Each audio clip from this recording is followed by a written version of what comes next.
Now, just a few months ago, I remember when the militias backed by Iran were taking part in the Israel-Hamas war. That time, Biden was very clear, telling Iran, be careful. And now a statement comes out from the Biden camp saying, Iran, we don't want to go to war with you. Now, I just wanted to understand, after over 170 odd attacks on US forces by Iranian proxies, why is US making such a categoric statement that they don't want war with Iran? Who are they trying to appease, or is it a move to not telegraph their upcoming retaliation for the recent Jordan attack? Yeah, good question. So one group is being appeased, and one group is being sent a message of limited... That's interesting. Yes, please tell more. Okay. The group that's being appeased is in the United States. It's a big part of President Biden's base in the Democratic Party who are up to any foreign military activity. And, quite a number of whom, just want to see a complete U.S. withdrawal from the region, which is also the aims of Iran. So President Biden was elected with the promise of restoring normalcy, putting an end to the era of foreign wars. And as you saw, he ordered the disastrous withdrawal from Afghanistan and has been unapologetic about that, because he said, well, this is what we're doing. So he has to make those people, the people who agreed with him on the Afghan withdrawal and moves of that sort, he has to let them know that he is not the driver of conflict and instability. He does have to represent U.S. security interests overseas. The group that he sent a message that this is a limited escalation to is Iran, which does, as you noted, sponsor these and probably directs these forces at this point. What he's basically saying is, look, we're going to inflict a degree of damage upon you because that is what you get when you take American lives. And this is going to have somewhat heavy punishment, because what he wants to do is reestablish deterrence. He wants to show that the ground rules are, if you take an American life, this will not be something that you can just wipe off. This is going to be something that is going to be very painful for you, so do not do it again. But at the same time, he has to let them know that this is not a prelude to a general invasion of Iran or to attacks on Iranian cities. Apparently, those are reserved for other Islamic states like Pakistan, which has recently conducted an airstrike in Iran. So it's a very, very difficult task President Biden has in front of him. Colonel, I also wanted to just, get your thoughts on this. This is something I wanted to ask you earlier in the bulletin as well, but we have more time here, so I want to get into it. Are local Iran-backed Shia militias taking advantage of the fact that US does not want to strain ties in West Asia, which are already being tested due to US backing of Israel? Are they kind of taking advantage of the fact that US has its hands, at least one hand tied behind its back, because Russia has been making good inroads in the West Asian region? We already saw the kind of response and the kind of reception he received in Saudi Arabia and UAE. And of course, with US backing Israel, it's not going to be getting that kind of warmth from the West Asian region. Do you feel the militias know that US has its hand tied behind its back? That's why they're going after all these bases. 170 attacks is not a joke. That also on the world's most powerful military. Yeah. I'm glad we have more time to go into this. That's a very good, and it gets at the nub of the problem. So if you look at the Iranian way of warfare going back 30 years, they've realized that in a direct military confrontation between Iran, it goes back to the Iran-Iraq war. They do not want a direct military confrontation because they know they'll lose. The last time Iranian forces directly confronted U.S. military forces was in 1988, and the U.S. Navy destroyed the Iranian Navy in one day. So what they've done is move through proxies, and they know that they're dealing with a Western democracy and that doesn't want to get into a general war. And so what they do is they try to obscure the origins of these attacks, and they keep their reach limited. They keep it at a lower level. What they're trying to do is force a debate in the West where they'll say, well, we don't really know if this was Iran, so let's not strike against them. And generally, they've been allowed to operate within certain limits. So, for example, when the United States killed Qasem Soleimani, everybody focused on Qasem Soleimani. That was the United States reacting outside of the traditional limits of this, what we call gray zone confrontation. I've argued at the time what's more significant is the guy who was killed with Qasem Soleimani, his most devoted and loyal servant, a man named Abdulmadi al-Muhandis, who was an Iraqi who was the deputy leader of the Popular Mobilization Unit, which is basically a militia that the Iraqi government has brought into and pays, but which serves the interests of Iran. In the past, the rules were if an Iranian agent was elected, say, to the Lebanese parliament as a Hezbollah member, we treated him as a Lebanese. He was off limits. But by killing Abdul Mahdi al-Mohandes, we kind of redefined the rules of this military interaction that's been going on for 2 decades.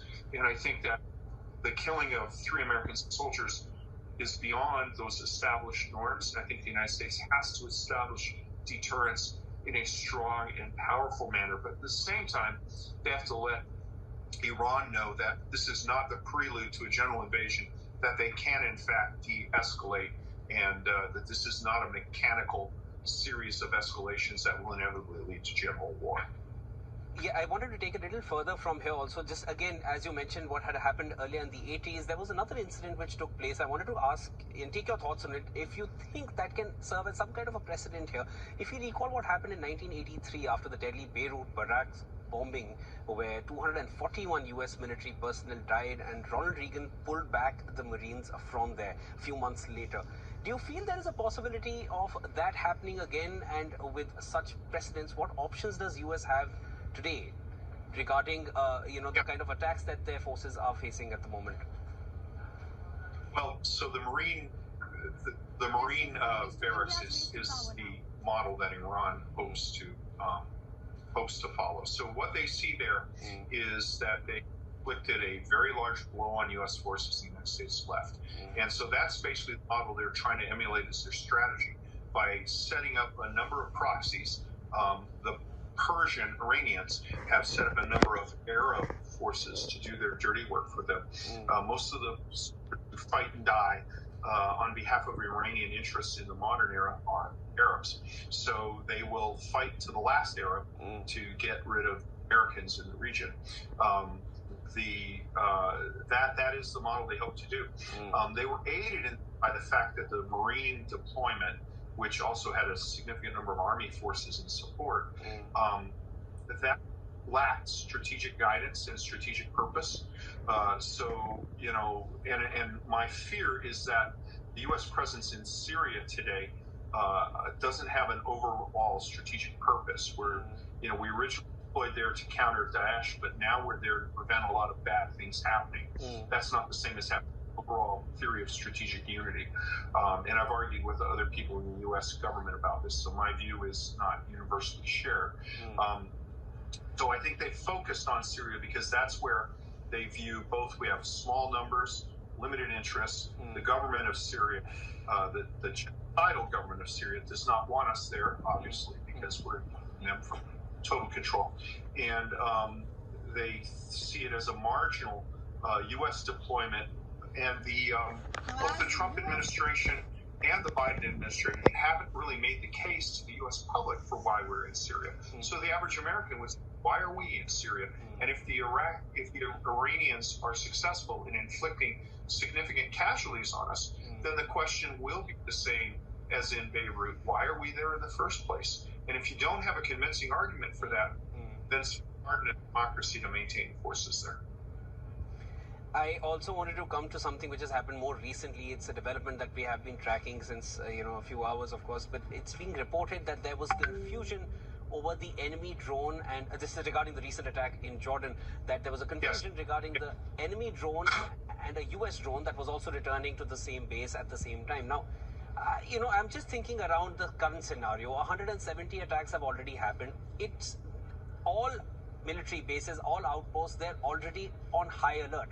And since a lot of these attacks have been carried out using drones, they will be wary of any kind of drone which is coming in.